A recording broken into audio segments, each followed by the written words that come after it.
Hi guys, big boss Malayalam season 7 പുതിയൊരു promo വന്നിട്ടുണ്ട്. അതായത് ഇന്നത്തെ രണ്ടാമത്തെ പ്രൊമോയാണ് വന്നിരിക്കുന്നത്. എന്തായാലും ലാലേട്ടൻ കലിപ്പിലൊന്നുമല്ല, നമ്മുടെ അടി വിഷയം കിച്ചണിൽ വെച്ച് അനുമോളും ബാക്കിയുള്ളവരായിട്ടുണ്ടായിരുന്ന അടി വിഷയമാണ് എടുത്തിട്ടിരിക്കുന്നത്. ആദ്യം തന്നെ നമ്മുടെ ലാലേട്ടൻ സബുവാൻ വിളിക്കുന്നത്. സബുവാൻ, എന്താണ് പയറിൽ നിന്നാണല്ലോ പ്രശ്നം ഉണ്ടായത് എന്ന് ചോദിക്കുകയാണ്.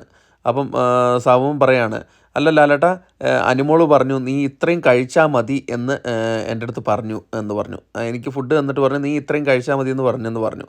അപ്പോഴേക്കും അനുമോളുടെ അടുത്ത് ലാലേട്ടൻ ചോദിക്കുന്നു, അനുമോൾ അതെന്താണ്? അപ്പോൾ അനുമോൾ പറയും, ഞാൻ അങ്ങനെയൊന്നും പറഞ്ഞിട്ടില്ല ലാലേട്ട എന്ന് അനുമോൾ പറയാണ്. അത് കള്ളത്തനം പറയുകയാണോ അല്ലയോ എന്ന് ലൈവ് കണ്ടവർക്ക് മനസ്സിലാവും. അത് കഴിഞ്ഞിട്ട് നമ്മുടെ ലാലേട്ടൻ പറയുന്നു, അനുമോൾ വിളമ്പാൻ നേരത്താണല്ലോ ഇതുപോലുള്ള പ്രശ്നങ്ങളെല്ലാം ഉണ്ടാവുന്നതെന്ന് ലാലേട്ടൻ പറയുന്നുണ്ട്.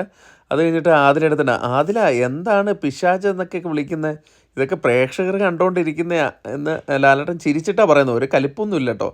അത് കഴിഞ്ഞിട്ട് നമ്മുടെ നെവിൻ്റെ അടുത്ത് ചോദിക്കുന്നുണ്ട്. നെവിൻ്റെ അടുത്ത് ചോദിക്കുകയാണ്, എന്താണ് ഇതിന് പരിഹാരം എന്ന് ചോദിക്കുമ്പം നെവിൻ പറയാം, ഇവറ്റകൾക്ക് നാണമില്ലേ ഈ അരിമണിക്കും ഈ പയറിനൊക്കെ വേണ്ടിയിട്ട് ഇങ്ങനെ അടികൂടാൻ.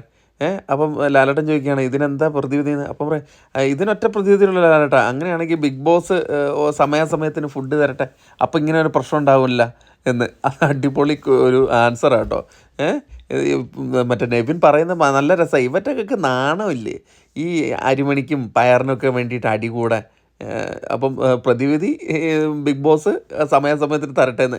അപ്പോൾ ലാലേട്ടൻ ചിരിച്ചോണ്ട് പറയാം, അങ്ങനെയാണെങ്കിൽ നീ ഒരു ലിസ്റ്റ് എഴുതിത്താ, ഞാൻ സെറ്റ് ചെയ്യാം എന്ന് പറയാണ്. നല്ല രസകരമായിട്ടുള്ളൊരു പ്രൊമോ കേട്ടോ. ലാസ്റ്റ് നെവിൻ്റെ ആ ഡയലോഗ് അടിപൊളി കേട്ടോ. അപ്പം അടുത്തൊരു വീഡിയോ ആയിട്ട് കാണാം.